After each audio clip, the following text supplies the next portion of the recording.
Livro de Leonel, O Preço de Ser Diferente, escrito pela médium Mônica de Castro. Capítulo 14. À medida que o sol ia se pondo, Judite ia estreitando mais e mais a vista, tentando enxergar o bordado que tinha sobre o colo. Estranhou o fato de estar bordando coisa que jamais fizera, mas sentiu que aquela atividade fazia parte de sua vida. Em dado momento, ergueu os olhos e olhou-se no espelho, parando assombrada. A imagem que o espelho lhe devolvia era de uma Judite diferente, muito loura e de profundos olhos azuis. Espantou-se consigo mesma. Seria mesmo ela? Algo dentro de si lhe dizia que estava diante de alguém que ela fora um dia e que ficara para trás, mas alguém cujas atitudes passadas ainda se faziam sentir no presente. Voltou a atenção para o bordado e começou a desligar-se de sua mente. Sentiu que a Judite que fora um dia ia sumindo e dando lugar àquela mulher loura que bordava incessantemente. De repente, percebeu que já não pensava mais como Judite de hoje. Ainda era ela mesma, embora com outro corpo, outra mente, outros pensamentos. Viu seus companheiros de jornada terrena com outros corpos, outros rostos, trajando roupas diferentes e utilizando uma linguagem estranha. Mas eram os mesmos, ela sabia. Estavam todos ali, inclusive ela mesma. Identificando um a um, começou a se lembrar. Naquele tempo, Judite provinha de uma família de nobres e vivia no campo, numa mansão rica e luxuosa, juntamente com o marido e o filho. A mãe, Noêmia, logo após a morte do pai, gastara toda a fortuna para pagar as dívidas que o marido deixara, e Noêmia fora obrigada a aceitar a caridade de Silas, então seu genro, para não ter de viver na rua. Silas acolhera-a a contragosto, só para satisfazer a chorosa esposa, mas não simpatizava com a sogra, nem admitia que se intrometesse em seus assuntos domésticos. Por isso, Noêmia vivia calada, quase como uma estranha, evitando ao máximo dar opinião sobre a vida da filha, do genro e do neto, a quem adorava, mas de quem não podia muito se aproximar. Quando Romero, filho de Judite e Silas, completou 7 anos, Silas sentia a necessidade de lhe providenciar esmerada educação. Não tinha tempo nem paciência para dar aulas ao filho, portanto, o melhor era encontrar alguém que pudesse lhe ensinar a boa educação e as letras. Partiu para a cidade em busca de um preceptor e foi apresentado a um rapazinho de gestos afetados, muito hábil na arte de ensinar, embora não fosse propriamente o que se pudesse chamar de homem. Mas aquilo agradou Silas. Admirado com a educação e a finura do rapaz, decidiu contratá-lo, achando que estaria resolvendo 2 problemas de uma só vez. Sendo o rapaz um sujeito efeminado, Silas não precisaria se preocupar com os perigos que a proximidade de um homem atraente e viril pudesse representar para sua jovem e fogosa mulher.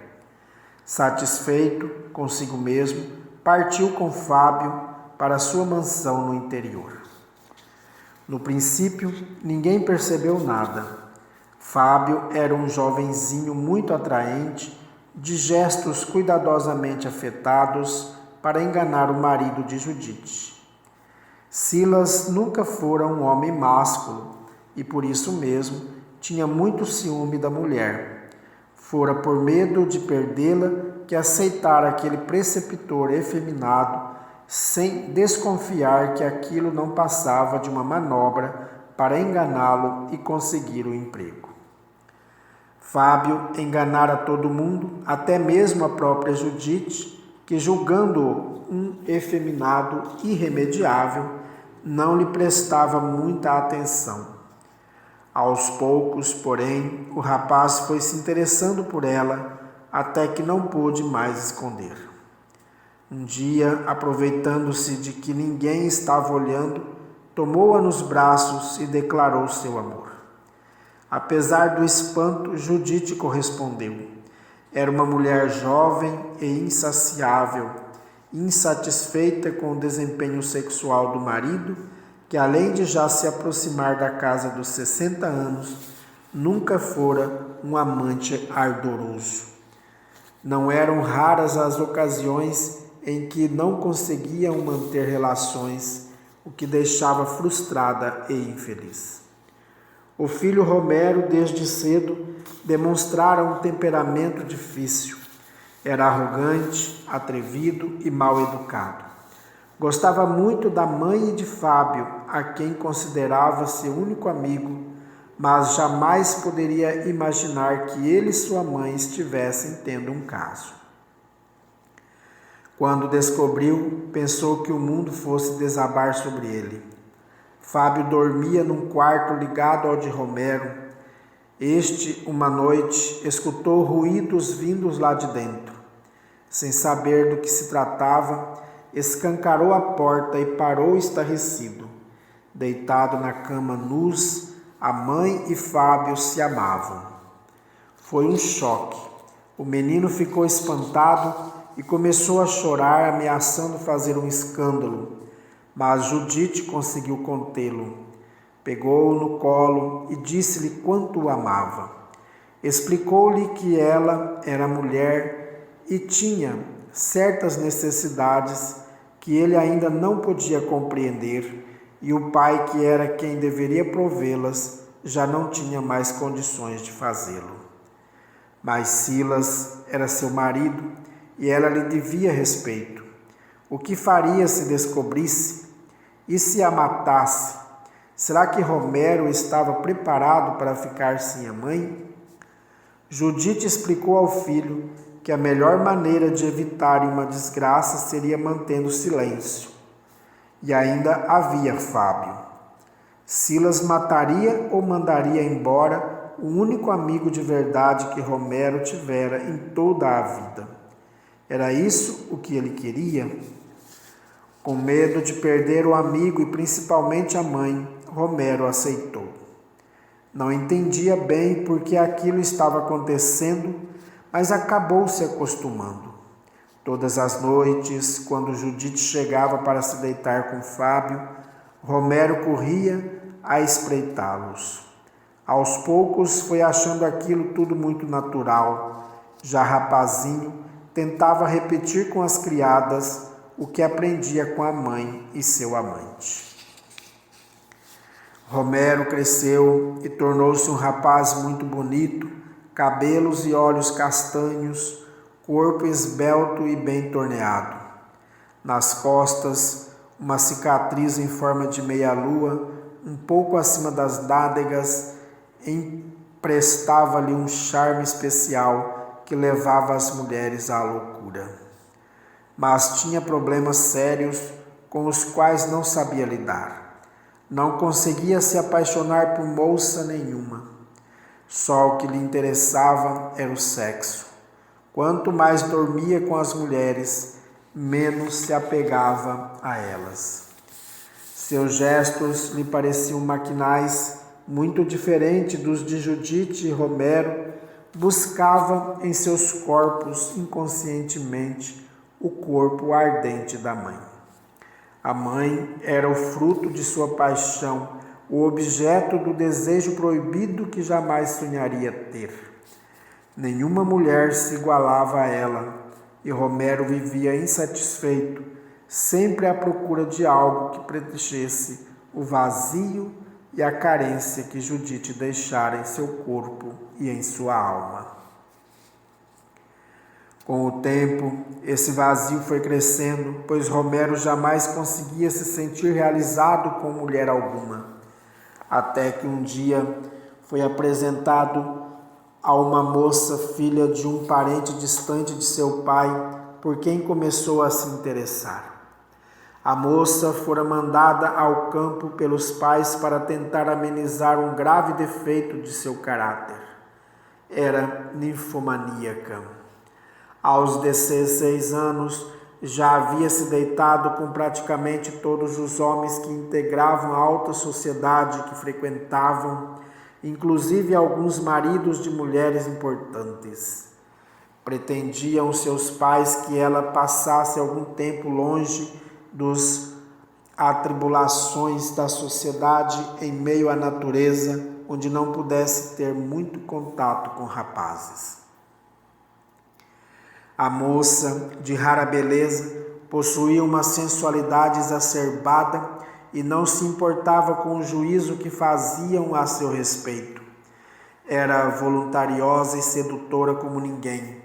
Poucos eram os homens que conseguiam resistir a seu assédio. Muitos se apaixonavam, mas a moça de nome Teresa era fria e insensível, pouco se importando com o sentimento que os homens nutriam por ela. Dizia-se que um rapaz havia enlouquecido por sua causa, enquanto muitos outros se entregavam ao desespero e viviam acabrunhados e tristes. Os pais, desesperados, tentavam prendê-la dentro de casa, ameaçando enviá-la para um convento ou uma terra longínqua, mas Teresa não se importava. No fundo, possuía certo domínio sobre os pais, que já começavam a temer pela sanidade da filha, vendo perdida sua reputação. Quando o marido de uma influente dama da sociedade se suicidou, deixando aos pés de cama em que ingerira forte dose de veneno um bilhete apaixonado, os pais de Teresa não viram outra saída. Ou afastavam a filha dali, ou corriam o risco de algum apaixonado acabar assassinando-a. Feito o contato com Silas, Teresa foi enviada para sua casa de campo, onde o inevitável logo aconteceu.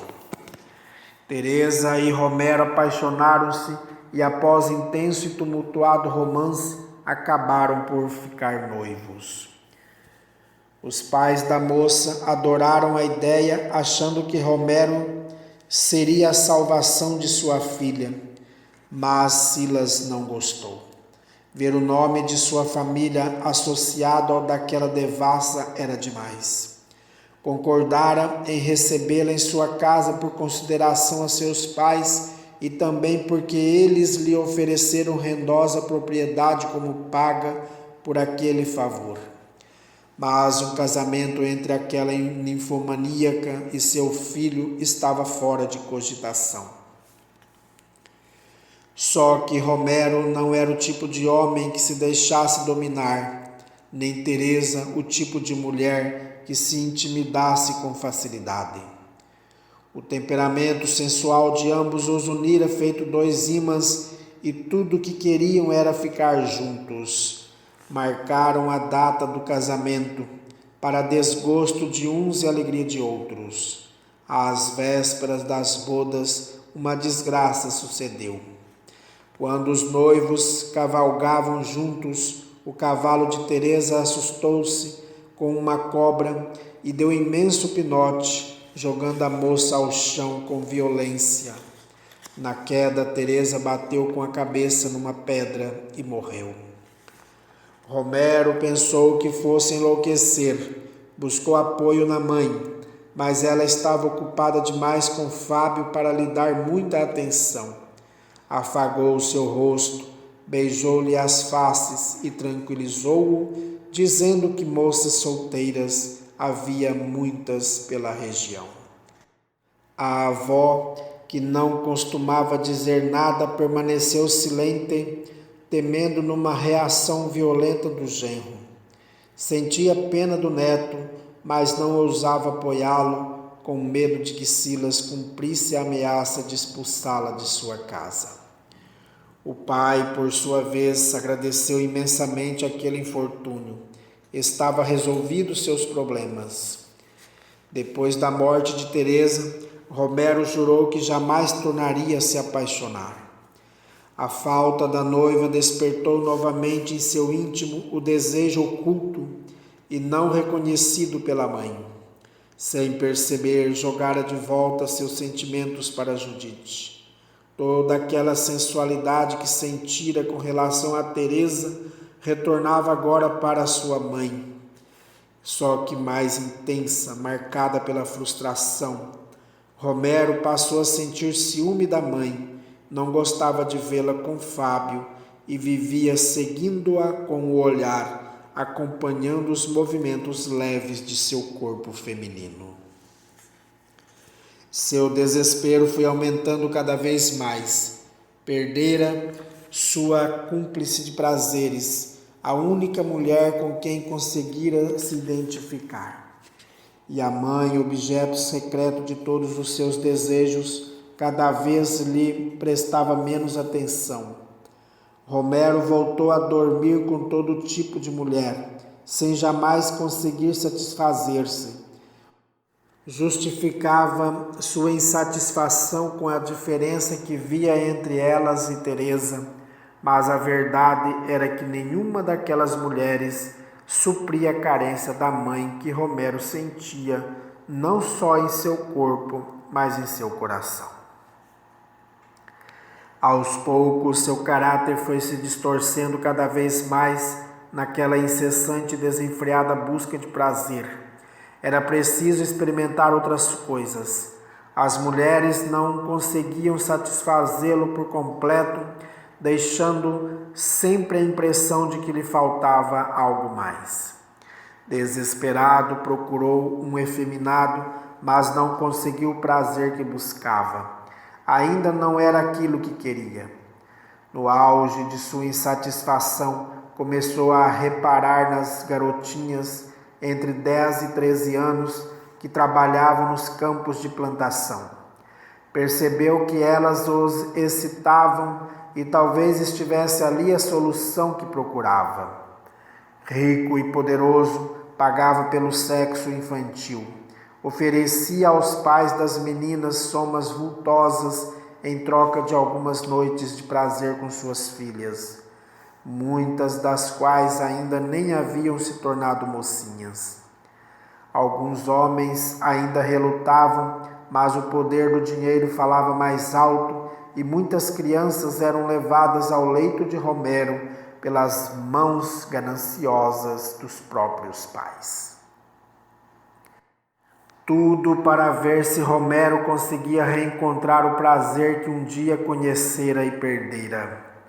Mas as meninas não eram Judite e não conseguiam repetir com ele os mesmos movimentos, os mesmos sussurros, o mesmo tremor que ele, por tantas e tantas vezes, presenciara no corpo da mãe.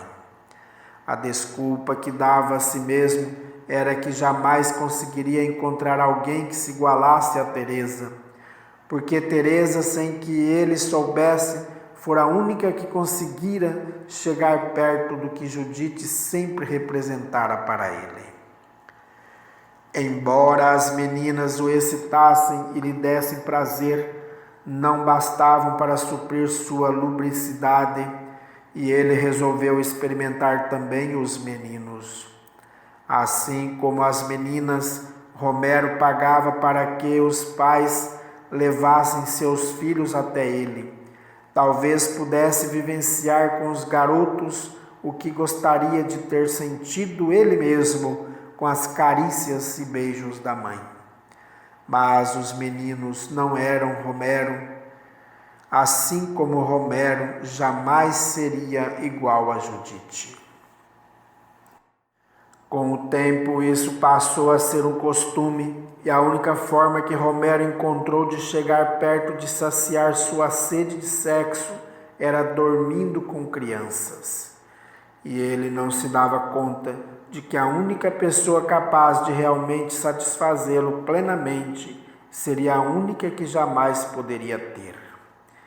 Mesmo em seus desvios, Romero jamais poderia conceber que o que sentia era uma paixão platônica pela mãe. Por isso, entregou-se de corpo e alma àquelas práticas e sempre que queria mandava buscar um menino ou uma menina para satisfazer seu vício. As crianças choravam e imploravam, mas ele lhes prometia doces e brinquedos e elas acabavam cedendo. Quando o pai descobriu, foi um tremendo choque. Silas já desconfiava de que Romero levasse moças para seu quarto, mas jamais poderia imaginar que se deitassem com crianças. Ao surpreendê-lo com um garotinho de 11 anos nos braços, Silas quase perdeu a razão. Agarrou o filho pelos cabelos e tirou-o do quarto a tapas, jurando que ia matá-lo. Foi um desastre. Revoltado com o pai, Romero acabou por delatar a mãe só para se satisfazer com sua humilhação. Contou-lhe sobre seu antigo caso com Fábio e Silas sentiu imenso desgosto. Atormentado, soltou o filho e parou estupefato, sem saber o que o revoltava mais, se a traição da mulher ou a indignidade do filho. Empurrou-o para longe e afastou-se acabrunhado. Só agora compreendia tudo. Por isso Judite insistira em não despedir o preceptor quando Romero completou seus estudos. Pediu-lhe que mantivesse o rapaz ali para ajudá-la com a literatura e Silas concordou. Como fora estúpido! E agora corroía-se de ciúme o coração dilapidado pela dor da traição. Quanto mais pensava nas palavras de Romero, mais se indignava. Porque Judite traiu logo com o preceptor, um efeminado? Esse pensamento foi dominando sua mente, fazendo com que refletisse sobre a mentira de Fábio, e a verdade desabou sobre ele, feito uma avalanche. Analisando aquela situação, sentiu profundo ódio de Judite. Aquele sentimento horrorizou-o, porque o ódio que sentia voltara-o todo para Judite, jamais para Fábio. Frustrara-se com o preceptor e não com a mulher. Sentia-se traído por ele, não pela mulher, porque no fundo era a Fábio que Silas desejava, não a Judite. Chocou-se profundamente com essa descoberta. Se ele era homem, como podia estar sentindo tudo aquilo por outro homem?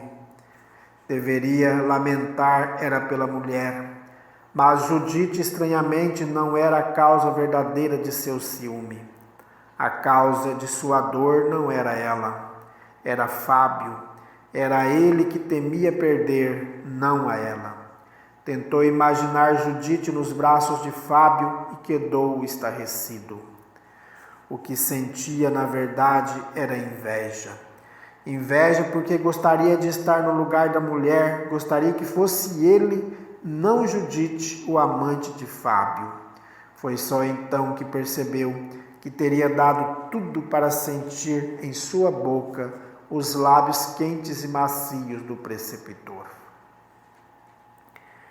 Por isso seu casamento sempre fora tão difícil. Jamais conseguira satisfazer a mulher. O sexo cansava-o e causava-lhe até certa repulsa, e ele precisava se esforçar ao máximo para conseguir manter relações com Judite. Silas obrigava-se a algo que não era de sua natureza. Era um homem que inconscientemente admirava outros homens, não se interessando pelas formas nem pelos encantos femininos. Ao constatar essa verdade, sentiu-se imensamente angustiado. Só então se dava conta de que passara a vida toda se enganando. Pensou em se matar. Assumir-se como efeminado representaria o fracasso de toda uma vida. Seria a vergonha, o escárnio, a humilhação. Como aceitar perder o respeito da mulher, do filho e de toda a sociedade? Jamais. Faltou-lhe coragem para tirar a própria vida. Ao encostar o cano da pistola na têmpora, seu dedo hesitou no gatilho e ele recuou. Além de tudo, era um covarde. Guardou a pistola de volta no armário e pôs-se a chorar. Foi quando Romero o surpreendeu aos prantos. Inteligente e perspicaz, logo percebeu o dilema do pai. Seguindo seus olhares, notou a dor que os nublava todas as vezes em que fitava Fábio. Sim, o pai sofria pelo rapaz, não pela mulher. Era um efeminado, sem coragem de se assumir, sofrendo calado a dor de seu desvio. Movido por sentimentos menos dignos, Romero aproveitou-se para escarnecer do pai.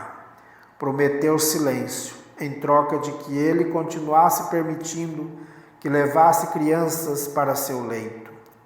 Silas, com medo, aqueceu, e entre pai e filho estabeleceu-se um pacto de silêncio, embora Romero não perdesse a oportunidade de humilhá-lo.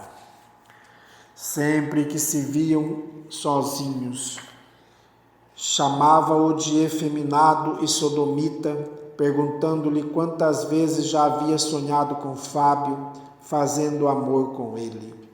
Apesar da raiva, Silas não dizia nada.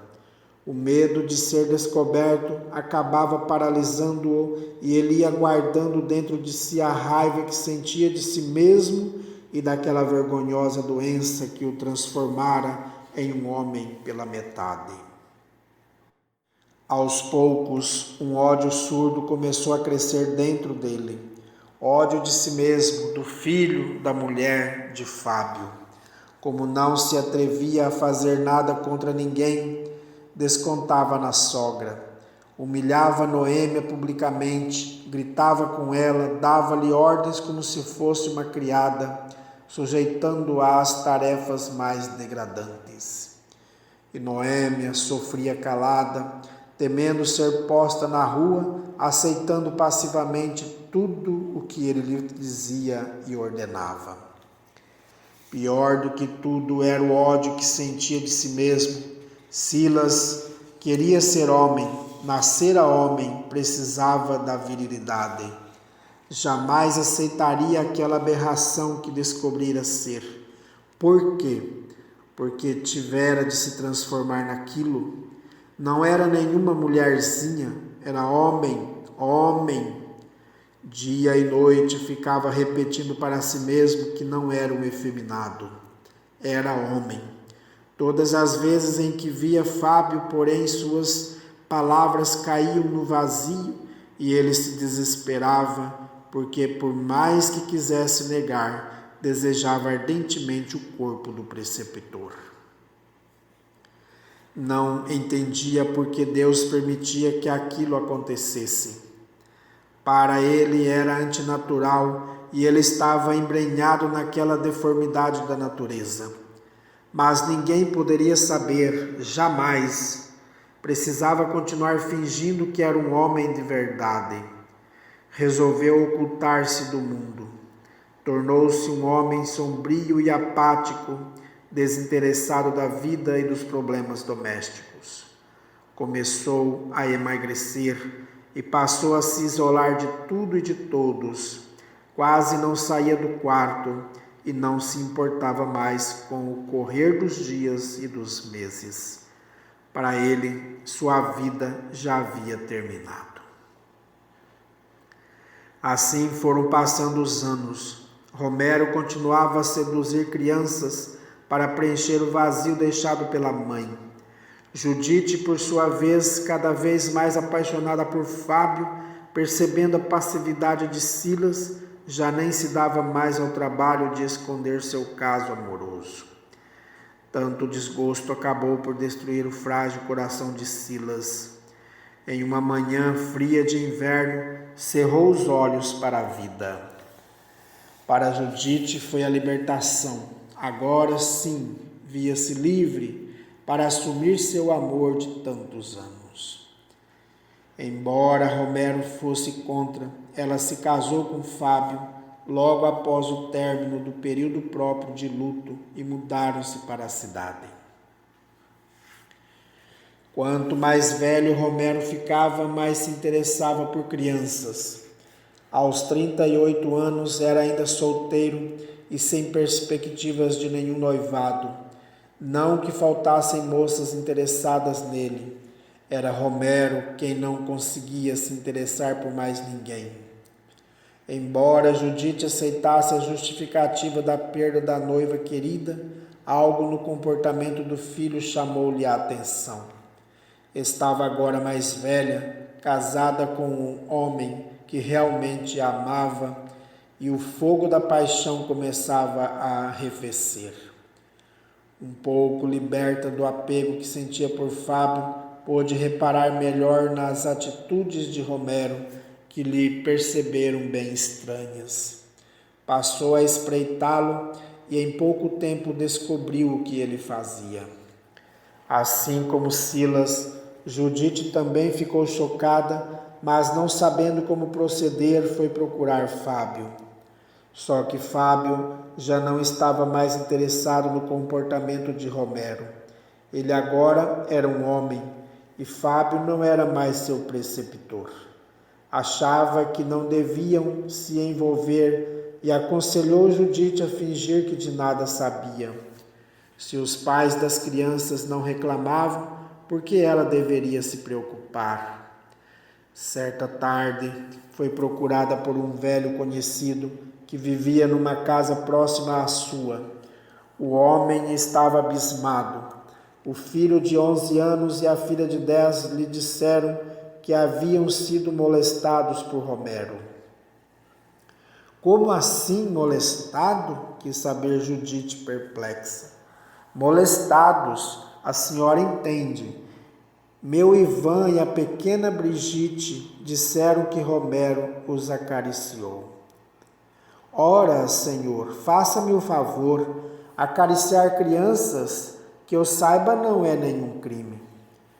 Não quando as carícias atingem partes impróprias, rebateu o homem vermelho de raiva e de vergonha. Vou lhe dar um conselho, senhora. Mantenha seu filho longe dos meus. Judite não respondeu. Não tinha o que dizer. Aquele homem era Júnior, um homem severo, que enriquecera subitamente, envolvido em negócios escusos.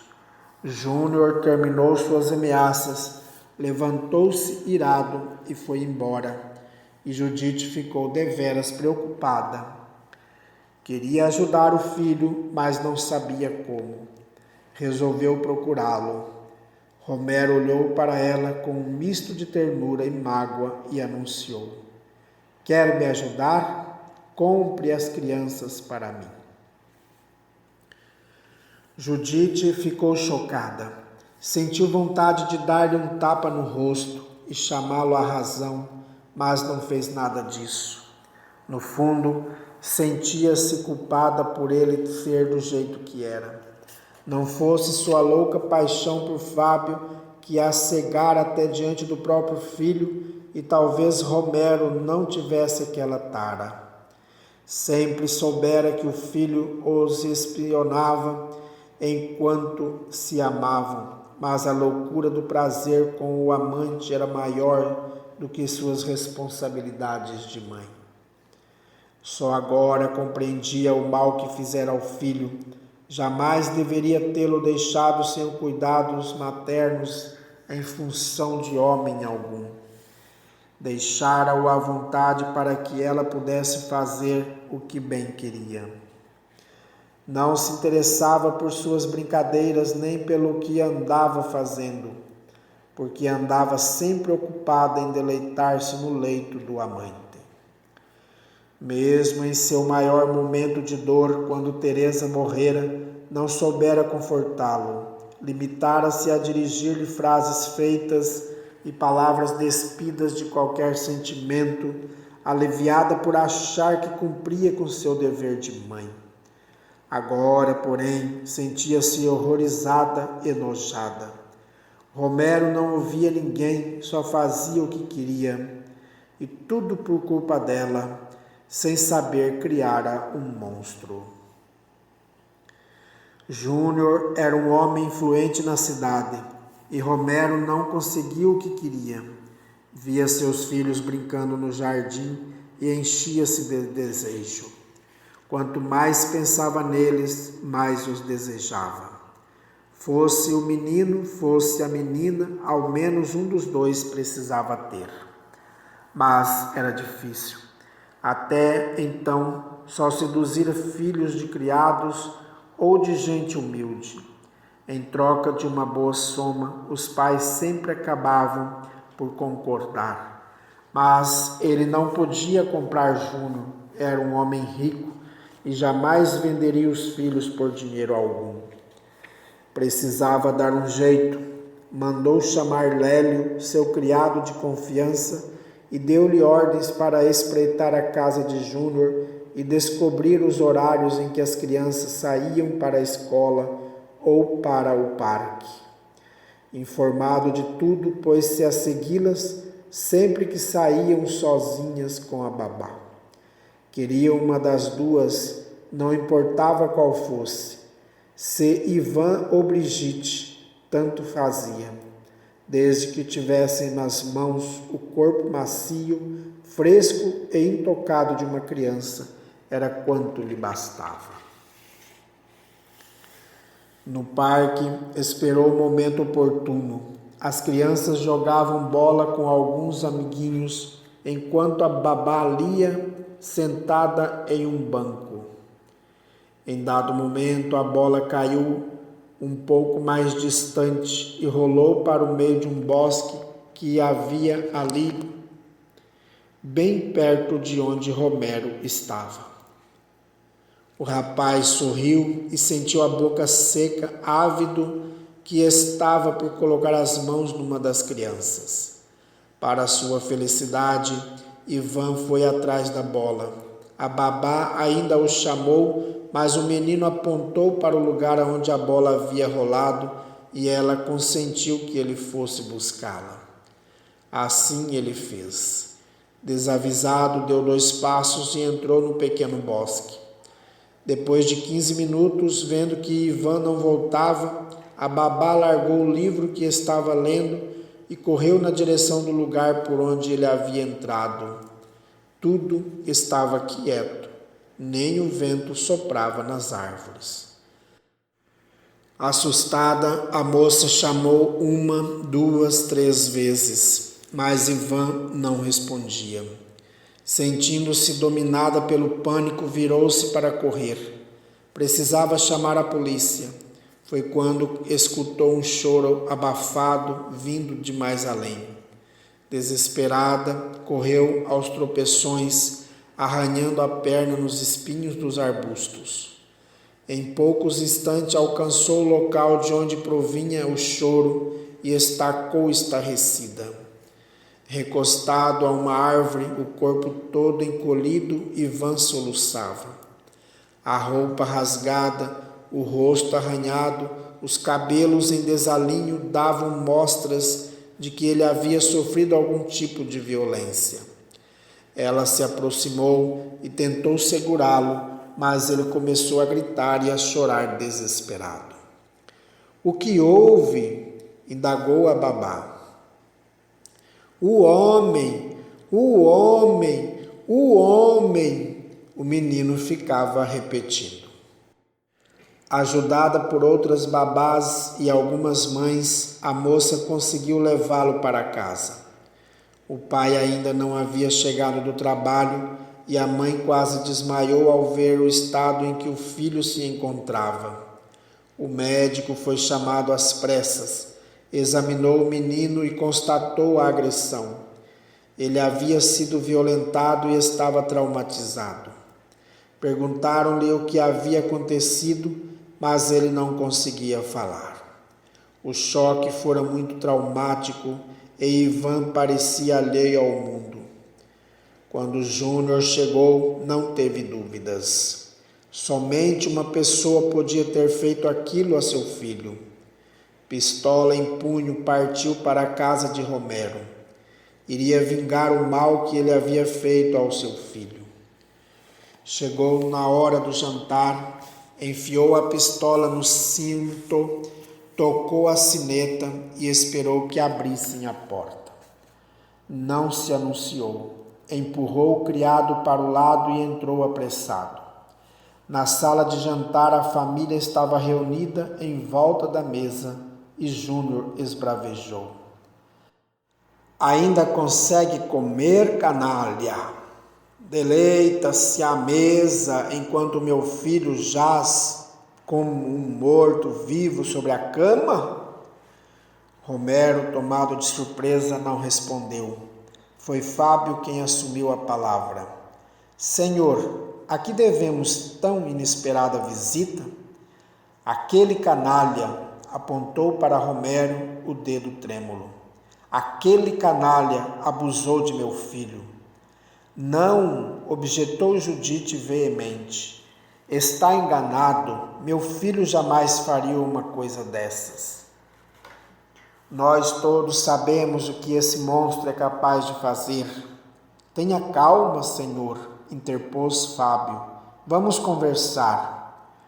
O corpo todo de Júnior sacudiu de soluço e ele largou os braços ao longo do corpo, apertando com a mão a pistola presa na cintura. Ele violentou meu filho, choramingou angustiado. E agora Ivan não consegue nem mais falar. Lamento pelo que aconteceu a seu filho, falou Romero, tentando emprestar a voz em tom compungido. Lamenta? Como lamenta, canalha? Se foi você o autor do atentado? Não tenho nada com isso. Ainda tem a coragem de negar? Senhor, interveio Judite. Posso imaginar quanto está sofrendo, mas meu filho nada teve a ver com esse infeliz episódio. Foi ele, esbravejou Júnior fora de si. Romero levantou-se calmamente, sorveu um gole de vinho e, fitando o outro com um olhar cínico, disse mansamente: O senhor não tem provas. Cachorro! Vamos para outra sala, sugeriu Fábio, olhando significativamente para Judite.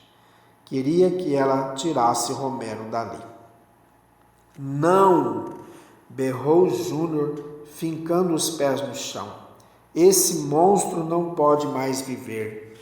Preciso livrar o mundo dessa praga antes que ele faça mal a mais alguém.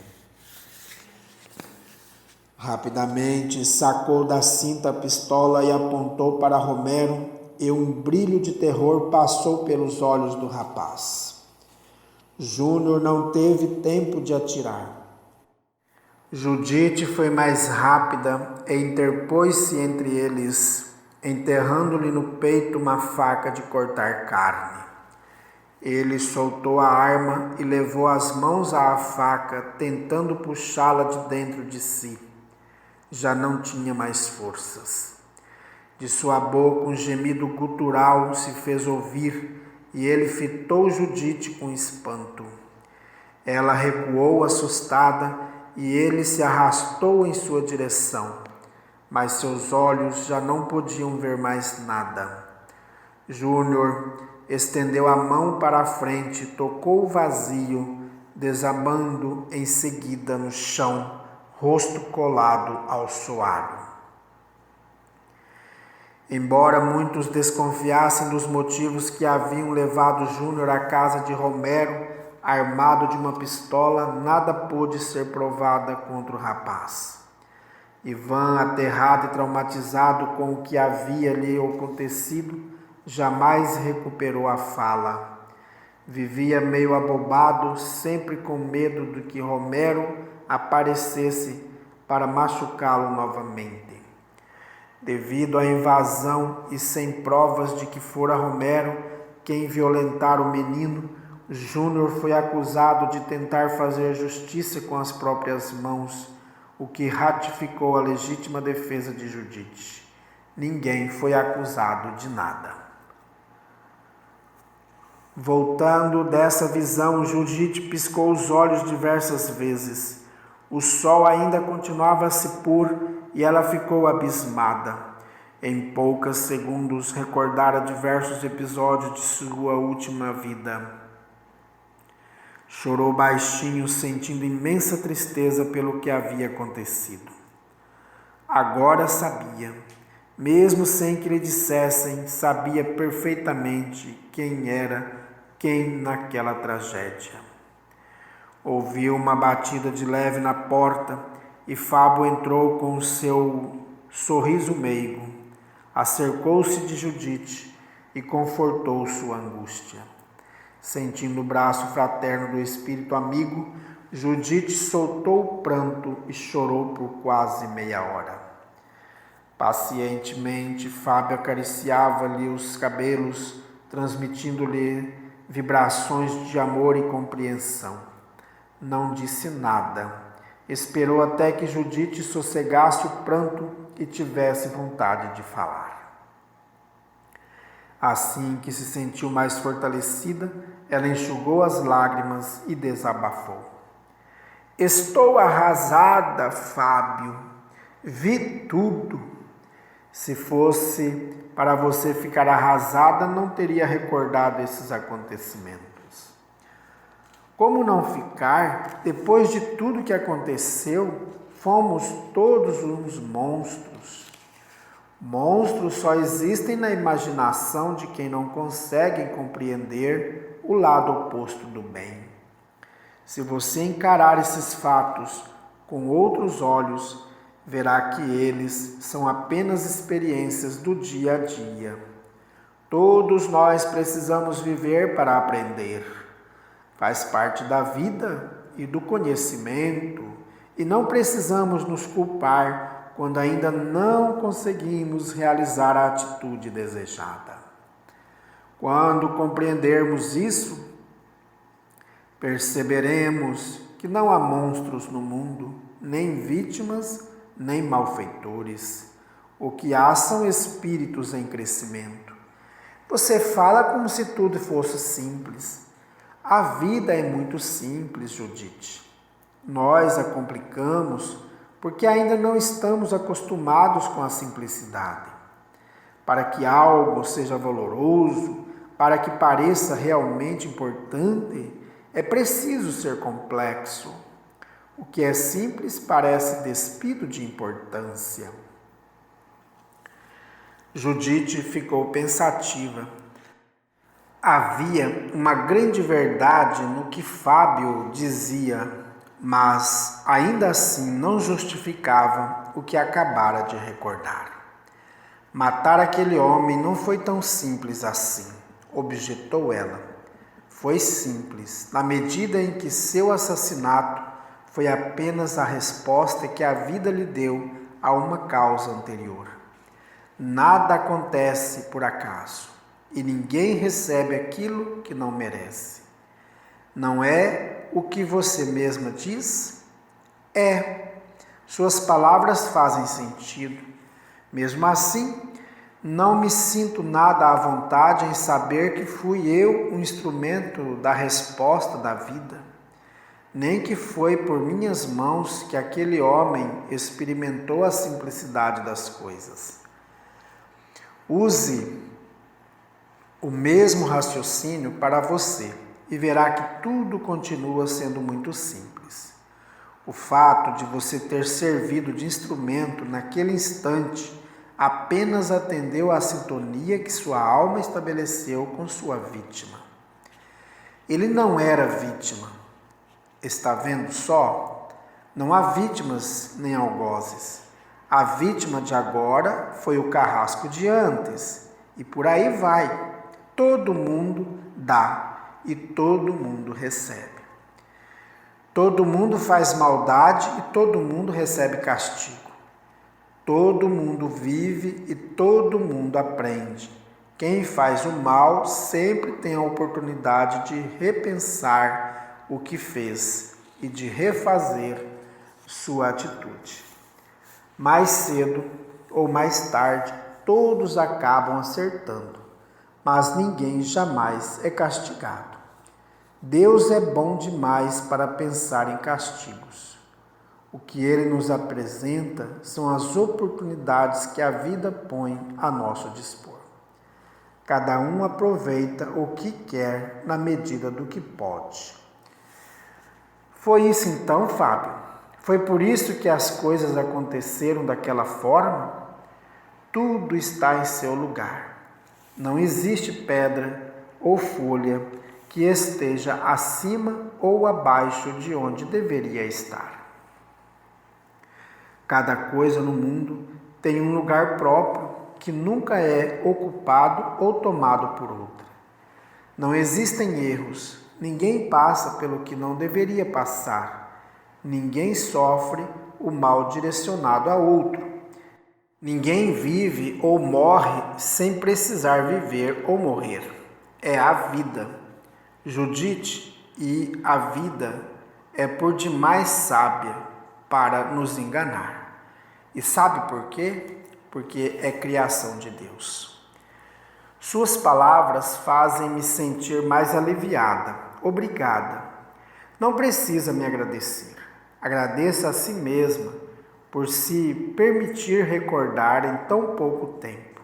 Muitos estão aqui há anos e ainda não conseguiram. Por que não? Por medo, culpa, orgulho, ódio e tantos outros sentimentos difíceis. Fiquei triste com o que vi, pois não devia. Veja só a maravilhosa oportunidade que você teve de refazer seus atos. Foi você quem pediu essa oportunidade. E aqui é assim, pediu, é atendido. Sempre, desde que seja para o crescimento, sim.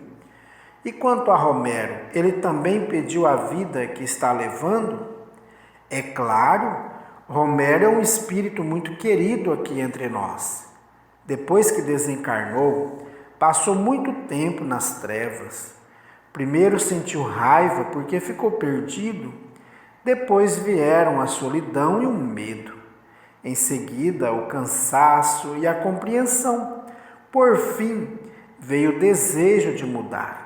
E você nem pode imaginar quanto ele já se havia modificado quando desencarnou. Ademais, os anos nas trevas e depois aqui serviram para expandir bem seus pensamentos, e ele hoje é um espírito muito mais lúcido e esclarecido que há 100 anos. Se é assim, por que teve de passar por tudo que passou? A culpa ainda é um tormento. Por conta dela, assumimos as mais dolorosas experiências. Foi ele quem quis assim? Foi. Essa foi a maneira que ele encontrou de livrar-se da culpa e considerar-se quite com a vida.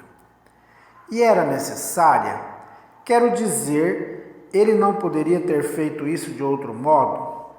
Foi a opção dele e não nos cabe julgar. Você ou eu poderíamos ter nos aliviado da culpa de outra maneira, seja de uma forma mais leve, seja mais sofrida, mas cada um tem seu livre-arbítrio e age conforme suas escolhas. Sempre escolhemos? Às vezes não. Muitas vezes o espírito pode estar em tal estado de confusão que não consegue nem raciocinar direito, que dirá escolher alguma coisa. Aí então os espíritos encarregados de ajudá-lo traçam planos para a sua nova reencarnação e apresentam-no a ele.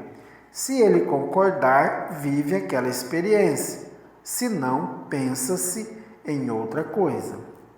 Em suma, ou escolhemos ou aceitamos o que vamos viver. Exatamente. Então, ou eu escolhi ser assassinada ou aceitei o assassinato. Você aceitou essa possibilidade. Ninguém se compromete a assassinar ninguém.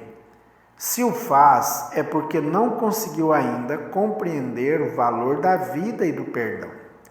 Por isso, na primeira oportunidade, esquece os compromissos assumidos e deixa-se levar pelos instintos. E eu aceitei isso. Aceitou. Você sabia que Júnior poderia matá-la nessa vida.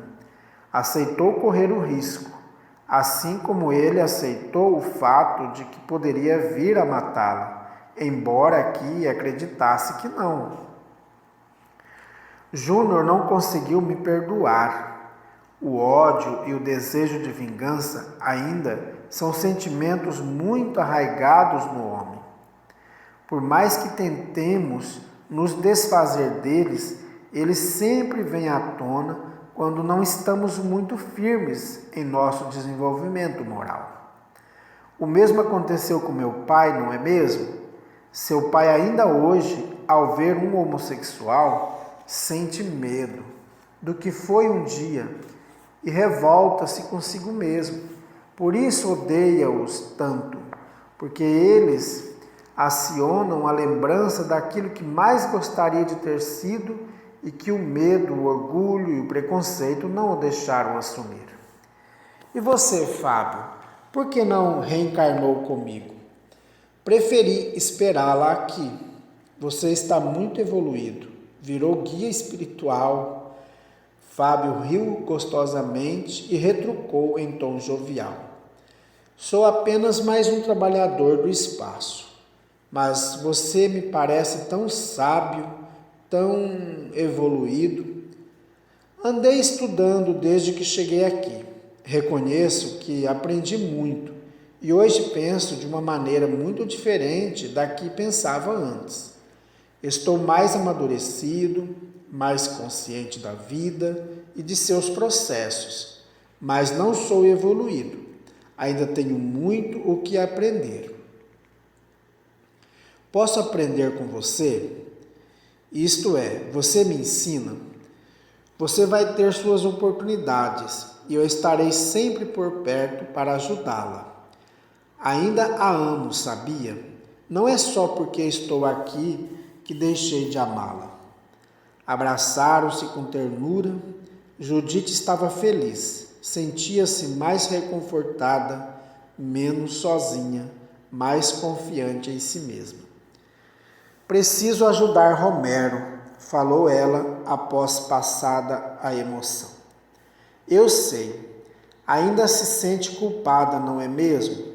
Falhei como mãe, foi minha loucura, nossa loucura, que contribuiu para que Romero se tornasse a criatura que se tornou. Tem razão, Judite. Nós fomos inconsequentes, irresponsáveis e imaturos. Jamais deveríamos ter nos relacionado daquela forma na frente de uma criança. Foi por isso que ele assumiu aquele comportamento distorcido, não foi? Foi por isso que deu continuidade a ele. Romero já vinha de outras vidas com um sentimento mal resolvido por você e com sérios desvios sexuais, resquícios do tempo em que viveu no Império Romano. A maternidade serviria para acertar as coisas. E até que melhorou, mas você não se deu conta de que ele precisava se desvencilhar da sexualidade e, ao invés de orientá-lo, acabou estimulando-o a manter vivo o desejo que tinha por você. Mas ele não sabia disso? Quero dizer, nem percebia que me desejava. Claro que não. Romero tinha a noção perfeita dos papéis de mãe e filho. Por isso não conseguia entender o que sentia. Jamais lhe passou pela cabeça que a desejasse. Tanto que se apaixonou por Teresa. Teresa era uma alma que possuía sérias enfermidades na área sexual. Sempre foi mulher erótica e gostava de usar os homens. Em várias encarnações foi-lhe dada a chance de se modificar, mas ela não conseguia. Não conseguia ver nos homens nada além de uma fonte de prazer. Até que conheceu Romero. Justamente, ligaram-se por afinidade e desenvolveram um sentimento que poderia se transformar em amor. Mas Teresa havia feito outros planos para a sua vida e optou por desencarnar no auge da juventude.